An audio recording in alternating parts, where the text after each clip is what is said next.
আপনি অবিরাম একের পর এক ভিডিও বানিয়ে যাচ্ছেন কিন্তু ভাইরাল হচ্ছেন না। এর কারণ আপনি ইউটিউবের জন্য পারফেক্ট ভিডিও বানাচ্ছেন না। ইউটিউবে প্রত্যেক দিন লাখ লাখ ভিডিও আপলোড হয়, কিন্তু এগুলোর মধ্যে সেগুলোই টিকে থাকে যেগুলো পরিকল্পনা করে বানানো হয়। তাই আপনাকে টিকে থাকতে চাইলে অবশ্যই পারফেক্ট ভিডিও বানানো শিখতে হবে। টপ কন্টেন্ট ক্রিয়েটরদের মতো একটা পারফেক্ট ভিডিও বানানো সত্যি বলতে অনেক অনেক কঠিন একটা কাজ, কিন্তু শূন্য বাজেটে একদমই একা একজন মানুষ কিভাবে একটা পারফেক্ট ভিডিও বানাইতে পারে তা আছে আমাদের আজকের এই ভিডিওতে। আসসালামু আলাইকুম, আমি সোহাদ। গত 4 বছর ধরে এডিটিং এবং অ্যানিমেশন নিয়ে কাজ করতেছি।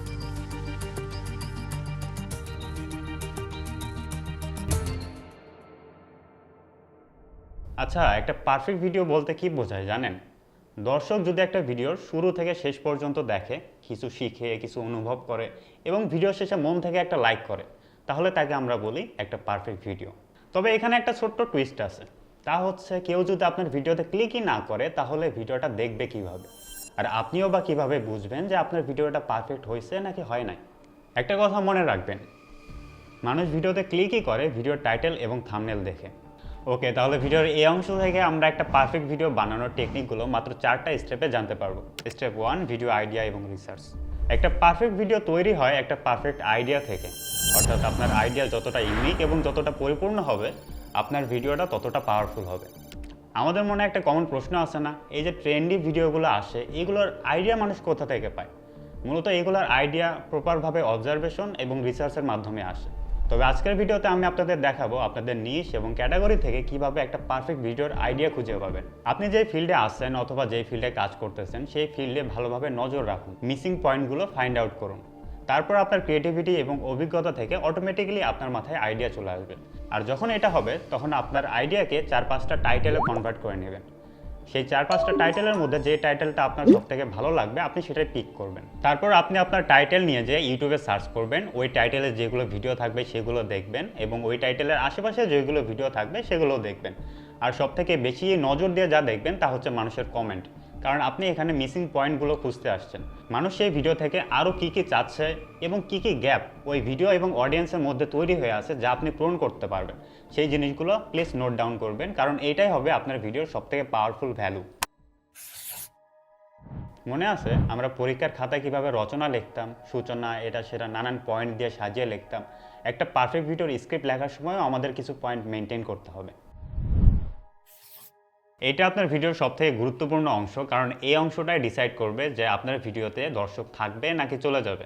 হুক সাধারণত ভিডিওর প্রথম 5 সেকেন্ড অথবা শুরুর 40 সেকেন্ড পর্যন্ত হয়ে থাকে এবং হুক কয়েক ধরনের হয়ে থাকে, আর কয়েক ধরনের হুক আবার কয়েক ধরনের ইমোশন বহন করে। এই জায়গায় আপনাকে আপনার অডিয়েন্সকে খুব ভালোভাবে বুঝতে হবে। তারা যেটা দেখতে চায়, যেটা শুনতে চায় ভিডিওর শুরুতে আপনাকে সেইটাই দেখাইতে হবে, অর্থাৎ আপনার স্ক্রিপ্টে হুক সেভাবেই লিখতে হবে। যেমন আমি আমার ভিডিওর শুরুতে যদি বলতাম যে একটা পারফেক্ট ভিডিও বানানোর জন্য দামি ক্যামেরা, দামি মাইক, দামি সেট আপ এগুলোর কোনো কিছুরই প্রয়োজন পড়ে না, শুধু প্রয়োজন পড়ে একটা সিক্রেট প্রসেসের, এইটা আমার ভিডিওর জন্য হুক হইতো। আপনার স্ক্রিপ্টের মধ্যে যদি হুক পার্টটা লিখতে একটু কঠিন লাগে তাহলে আপনি এখানে এআই এর হেল্প নিতে পারেন। আপনি যেই টাইটেলটা নির্ধারণ করছেন আপনার ভিডিওর জন্য সেই টাইটেলটা এআইকে দিবেন। আপনি আপনার অডিয়েন্স সম্পর্কে যদি জেনে থাকেন তাহলে চ্যাট জিটিপি বা ডিপসিক বা জিমিনি এই টাইপ যেসব এআই আছে যাদের থেকে আপনি হেল্প নিচ্ছেন, তো তাদেরকে পুরো বিষয়টা ক্লিয়ার করবেন যে আমার অডিয়েন্স এইরকম, তারা এইরকম পছন্দ করে, এটা মিসিং আছে, আমার হুক পার্টটা তুমি এইভাবে 8-10টা হুক লিখে দাও, আমি তার মধ্যে যেটা ভালো লাগবে, অর্থাৎ আপনার তার মধ্যে যেই হুকটা ভালো লাগবে আপনি সেটা স্ক্রিপ্টে লিখে ফেলবেন। হুকের পরে আরেকটা গুরুত্বপূর্ণ পয়েন্ট আছে যেটাকে আমরা বলি প্রমিস।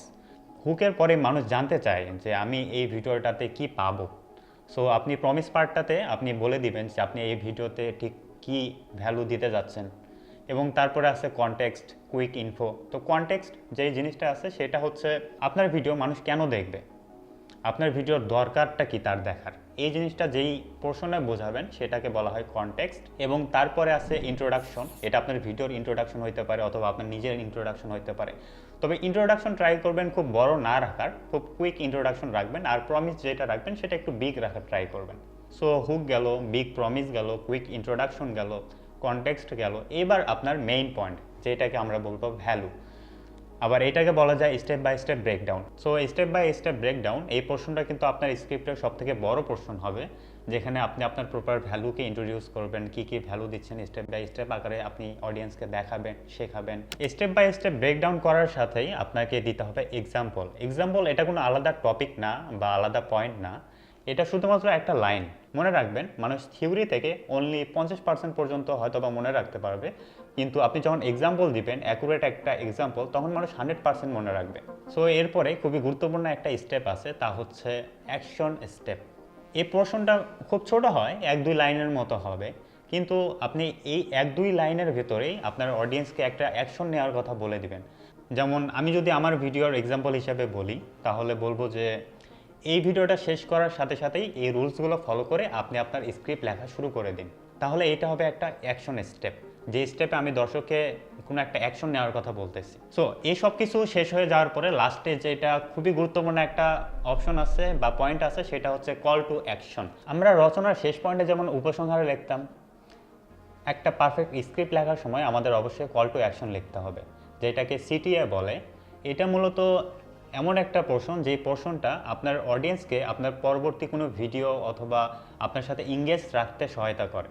আর এটা কিন্তু মোটেও ওই যে লাইক করুন, সাবস্ক্রাইব করুন, শেয়ার করুন এইগুলো না। যেমন উদাহরণ হিসেবে আমি যদি বলি, তাহলে এমনটা বলবো, এই ভিডিওটা যদি হেল্পফুল হয় তাহলে পরবর্তী ভিডিওতে আমি আপনাদেরকে হাতে কলমে স্ক্রিপ্ট লেখা শেখাবো, তো ওই ভিডিওটা মিস করবেন না। এই যে আমার পরবর্তী ভিডিও দেখার জন্য আপনাদেরকে আমন্ত্রণ জানালাম, এটা হচ্ছে কল টু অ্যাকশন। একটা পারফেক্ট ভিডিওর মেইন পয়েন্ট 3টা: স্ক্রিপ্টিং, শুটিং এবং এডিটিং। এই 3টা পারফেক্ট না হওয়া পর্যন্ত আপনার ভিডিও পারফেক্ট হবে না। সো এই 3টাতে অবশ্যই আপনার সবথেকে বেশি পরিশ্রম করতে হবে। আমরা অলরেডি স্ক্রিপ্টিংয়ে মাস্টার হয়ে গেছি, এবার আমরা জানবো কীভাবে শ্যুট করতে হবে। সো শ্যুট করার জন্য অবশ্যই আমাদের ক্যামেরা লাগবে এবং মাইক্রোফোন লাগবে এবং একটা সেটআপ লাগবে। এখন জরুরি না যে সব কিছুই আপনার এক্সপেন্সিভ হইতে হবে। আপনি ক্যামেরার জায়গায় আপনার স্মার্টফোন ইউজ করতে পারেন এবং মাইকের জায়গায় একটা বয়া বা কোনো আপনার যেটা অ্যাফোর্ড করতে পারবেন সেটা ইউজ করতে পারেন। এবং সেটআপ, যদি আপনার কাছে একান্তই কোনো সেটআপ না থাকে, তাহলে আপনি গ্রিন স্ক্রিনে শ্যুট করতে পারবেন, যেখানে মাত্র একটা লাইট দিয়ে আপনি গ্রিন স্ক্রিনে শ্যুট করে আপনি আপনার ইচ্ছা মতো পরবর্তীতে কাস্টমাইজ করে একটা সেটআপ বানিয়ে নিতে পারবেন। আর শ্যুট করার সময় সবথেকে গুরুত্বপূর্ণ একটা কথা যেটা আমি মনে করি, সেটা হচ্ছে রিটেনশনাল পেসিং। এই বিষয়টা বজায় রাখবেন। রিটেনশনাল পেসিং বলতে বোঝায় আপনি যে কথাগুলো দর্শকের কাছে বলতেছেন, দর্শক যেন আগ্রহ নিয়ে আপনার পরবর্তী কথা শোনার জন্য বসে থাকে। অর্থাৎ ওই যে পাঞ্চুয়েশন আছে না, দাড়ি কমা, ফুল স্টপ, আপনি এই বিষয়গুলো খুব সুন্দরভাবে এখানে ইউজ করবেন, যেন আপনার কথাগুলো সাবলীল লাগে এবং দর্শক খুব আগ্রহ নিয়ে জানতে চায় যে পরবর্তীতে সে কী কথা বলবে। Step 4, editing. এটা অনেক বিশাল একটা কনসেপ্ট। আপনি দুইজনেই জানি এটা এইটুকু সময়ে কভার হবে না, আর আমি একদম সব জানতা না। তবে আপনাদের নিজেদের জন্য talking head style YouTube video কীভাবে এডিট করতে হবে তা আজকের ভিডিওতে আপনি শিখে যাবেন। আপনার ফুটেজকে যে কোনো এডিটিং সফটওয়্যারে ইম্পোর্ট করে নিন। আমি এখানে প্রিমিয়ার প্রো ব্যবহার করতেছি। আপনার ফুটেজকে কাট করে নিন। কাট করার জন্য আপনারা রেজার টুল অথবা শর্টকাট ইউজ করতে পারেন। আপনি যদি পেসিং সম্পর্কে জেনে থাকেন তাহলে ইউজ করুন, যদি না জেনে থাকেন তাহলে আপনার ভিডিওতে টাইট কাট রাখার ট্রাই করুন। এখানে আপনার ফুটেজকে বলা হবে এ রোল, এবং এছাড়া অন্য যেগুলো ফুটেজ আপনি ইউজ করবেন সেগুলোকে বলা হবে বি রোল। অর্থাৎ আপনার ভিডিওতে যেগুলো পোর্শনে আপনার মনে হবে এখানে আপনার এ রোলের থেকে অন্য কোনো ফুটেজ ইউজ করলে আপনার ভিডিওটা আরও বেটার হবে, আপনি সেখানে সেটা ইউজ করবেন। বি রোল হিসেবে আপনি স্টক ফুটেজ অথবা মুভি ক্লিপ ইউজ করতে পারেন। সেম জায়গায় আপনি আপনার স্টোরিকে আরও ভালোভাবে বোঝানোর জন্য মোশন গ্রাফিক্স অথবা অ্যানিমেশন ইউজ করতে পারেন, কিন্তু এইটার জন্য আপনার স্কিলকে আরেক ধাপ এগিয়ে নিয়ে যেতে হবে।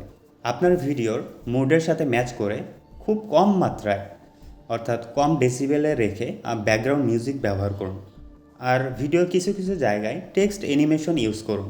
আমি জানি এভাবে হয়তোবা আপনারা বুঝতে পারবেন না, কিন্তু এতটুকু জেনে রাখুন, এডিটিং এমন একটা ফিল্ড যেটা সম্পর্কে আপনি যত বেশি জানবেন, যত বেশি শিখবেন এবং যত বেশি প্র্যাকটিস করবেন, আপনার এডিটিং ততই বেটার হবে। আসলে একটা ভিডিওর এডিটিং প্রসেসকে আপনার সামনে ক্লিয়ারভাবে উপস্থাপন করার জন্য আমার সম্পূর্ণ একটা ভিডিও প্রয়োজন। তাই আজকে আমি এখানেই বিদায় নিচ্ছি। যদি আমার সাথে যুক্ত থাকতে পারেন তাহলে নেক্সট ভিডিওতে একটা ভিডিওর এডিটিং, অ্যানিমেশন, এসএফএক্স, মিউজিক ইত্যাদি সব কিছু নিয়ে একটা ক্লিয়ার আইডিয়া আপনি পেয়ে যাবেন।